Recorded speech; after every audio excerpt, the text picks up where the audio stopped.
જ્યારે જ્યારે વિદ્યાર્થી પરિષદ કોઈ બી જગ્યાએ આવેદનપત્ર આપવામાં આવે છે ત્યારે આપણે જોવા આવીએ છીએ કે તાળા જ હોય છે. આજે એ વસ્તુ આજે બી સ્પષ્ટ થઈ છે કે આજે વિદ્યાર્થી પરિષદ જ્યારે ડીન સાહેબને રજૂઆત કરવા આવ્યું છે ત્યારે અહીંયા તાળું છે. પણ જ્યાર સુધી ડીન સાહેબ અહીંયા નહીં આવે કાં તો યુનિવર્સિટી તરફથી કોઈ ઓથોરાઇઝ પર્સન નહીં આવે ત્યાર સુધી વિદ્યાર્થી પરિષદ દ્વારા વિદ્યાર્થી પરિષદ અહીંયા જ બેસશે. કોઈ યુવતી અમારા કોન્ટેક્ટમાં નથી. જે 13 બહેનોએ છે એ લોકોને નામ લખ્યા વગર ડીનને કમ્પ્લેન કરી છે. એટલે ફેકલ્ટીમાં બી કોઈને ખબર નથી કે 13 બહેનો કોણ છે. તપાસ કમિટી રચાઈ છે, તપાસ થઈ પણ રહી છે, ત્યારે આ વિરોધ કેટલો યોગ્ય?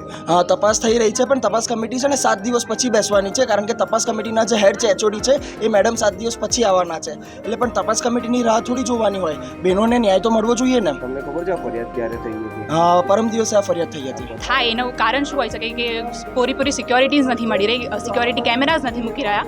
અને અમારી અખિલ ભારતીય વિદ્યાર્થી પરિષદની એવી માંગ છે કે નિષ્પક્ષ તપાસ કમિટી બેસાડવામાં આવે અને જે પણ એનું રિઝલ્ટ આવે, અગર શિક્ષક સાબિત થઈ ગયો કે એને આ કામ કર્યું જ છે તો એના પર કડકથી કડક કાર્યવાહી કરવામાં આવે. અને નહીં થઈ આ વસ્તુ તો આગામી દિવસોમાં અખિલ ભારતીય વિદ્યાર્થી પરિષદ ઉગ્રમાંથી ઉગ્ર આંદોલન કરશે, જેની પૂર્ણ જવાબદારી પ્રશાસનની રહેશે.